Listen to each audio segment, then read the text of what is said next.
हिमालय की गोद में स्थित पवित्र गोमुख ग्लेशियर, जहां से मां गंगा का उद्गम होता है, आज गंभीर पर्यावरणीय संकट से गुजर रहा है।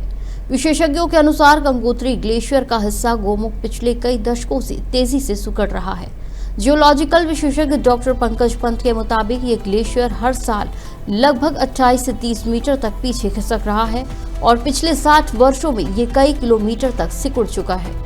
इस बदलाव से केवल बर्फ ही नहीं बल्कि पूरा पारिस्थितिकी तंत्र प्रभावित हो रहा है। वैज्ञानिकों का कहना है कि ग्लोबल वार्मिंग अब एक वास्तविकता बन चुकी है। तापमान में मामूली वृद्धि भी ग्लेशियर्स के पिघलने की गति को बढ़ा रही है। जंगलों में आग लगने से उत्पन्न कालिख बर्फ पर जमकर उसे और तेजी से पिघलने में मदद करती है।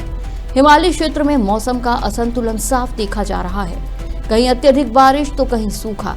केदारनाथ आपदा 2013 और हाल के उत्तरकाशी क्षेत्र की घटनाएं इस बदलाव की गंभीर चेतावनी मानी जा रही है। वैज्ञानिकों का अनुमान है कि यदि यही स्थिति बनी रही तो इस सदी के अंत तक हिंदू कुश हिमालय क्षेत्र के 75 से 80% ग्लेशियर खत्म हो सकते हैं, जिससे 50 करोड़ से अधिक लोगों पर जल संकट का सीधा असर पड़ेगा।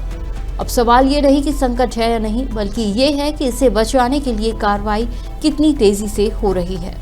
उत्तरकाशी से विनीत कंसवाल की रिपोर्ट। एक्सट्रीम वेदर इवेंट्स की इंटेंसिटी बहुत ज़्यादा बढ़ती चली आ रही है। दूसरा एक चीज़ देखने को मिल रहा है कि एक जिसको हम अंग्रेजी में कहते हैं कि too high too low syndrome, कि अगर बारिश हो रही है तो जहाँ पर बारिश हो रही है वहाँ पर तो बहुत ज़्यादा इंटेंसिटी की बारिश हो रही है, बहुत कम समय में बहुत ज़्यादा पानी गिर जा रहा है, और जहाँ सूखा पड़ रहा है वहाँ बहुत ज़्यादा सूखा पड़ रहा है।